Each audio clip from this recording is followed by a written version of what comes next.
3 مليارات لتر فاصلة 5 ليس من الماء ولا من الشاي ولا من القهوة، لكن من المشروبات الغازية. هذه هي كمية استهلاك الجزائريين للمشروبات الغازية والعصائر سنوياً.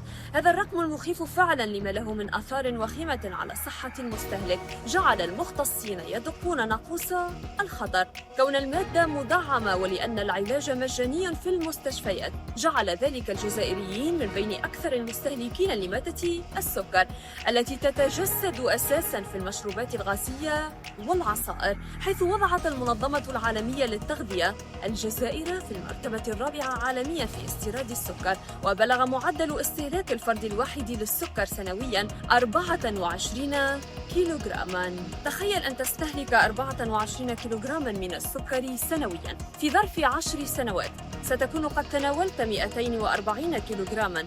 ما الذي قد يسببه لك هذا الرقم؟ سيسبب لك زيادة في الوزن وسمنة، وقد يرتفع عندك خطر الإصابة بأمراض القلب وبمرض السكري. يمكن أن يسبب أيضاً الاستهلاك المفرط للسكر مشاكل في الكبد وتفاقماً لآلام المفاصل وزيادة في خطر الإصابة بالتهاب المفاصل الروماتويدي، كما يؤدي إلى انخفاض المناعة واضطرابات في الهرمونات. أخبرنا، بعد كل هذا هل يمكن أن تبتعد عن المشروبات السكرية؟